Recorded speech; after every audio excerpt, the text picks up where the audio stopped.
Su 70 minuti di film la voce di Peppino non si sente mai, nonostante il titolo sia proprio La voce di Impastato. È questa la chiave proposta dal regista friulano Ivan Vadori per un nuovo approccio al giovane siciliano che si permetteva di ridere in faccia ai mafiosi. A 35 anni dalla sua tragica morte, fatto saltare in aria col tritolo, il ritratto più veritiero va forse cercato nelle tante schegge di un'indagine corale.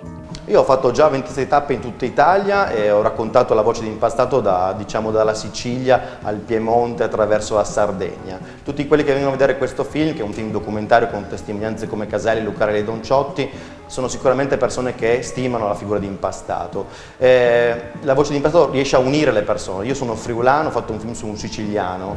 Affrontando Peppino Impastato non si può ignorare il film del 2000 di Marco Tullio Giordana, I 100 passi, ma il documentario di Ivan Vadori, che è prima di tutto un giornalista, va in tutt'altra direzione rispetto alla biografia. Sicuramente Peppino Impastato è un ragazzo che ci ha dimostrato in diversi momenti, ma anche durante la sua vita, qual è il giornalismo vero, il giornalismo d'inchiesta.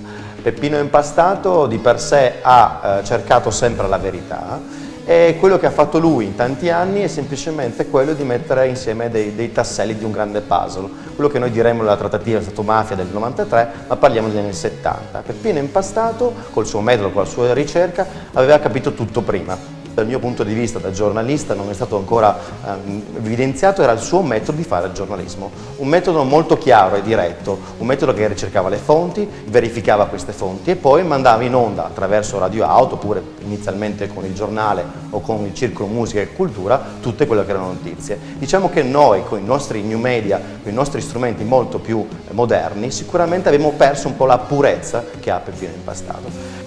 Tra i contributi più efficaci c'è quello di Giovanni, fratello di Peppino. È lui che può rievocare senza mediazioni i ricordi di infanzia, le splendide vacanze nella tenuta dello zio, uomo di mafia, o la terribile notte dell'attentato, il 9 maggio 1978, stesso giorno in cui fu ritrovato il cadavere di Moro, e poi la sparizione di documenti, i continui depistaggi, un mistero ancora irrisolto. 10 sacchi del materiale che lui aveva in casa, la notte che è morto, i carabinieri l'hanno sequestrato, quei 10 sacchi non ci sono più.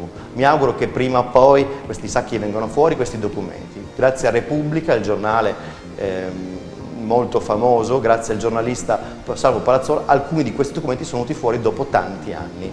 La bella fotografia di una Sicilia sobria e mai stucchevole, la musica parsimoniosa, il filo rosso tra una gran mole di indizi affidato a un giovane cronista. Questo nuovo racconto della figura di Impastato va oltre l'attivismo politico. Peppino era anche un ecologista ante litteram e un poeta. Nella voce di Impastato manca l'audio originale semplicemente per una mia provocazione. L'audio si trova su YouTube, su qualsiasi canale, c'è Onda Pazza 1, Onda Pazza 2. La voce di Impastato sono tutti coloro che vedranno questo documentario e porteranno la figura di Impastato nella vita tutti i giorni, perché Impastato potrà vivere solo attraverso il nostro quotidiano.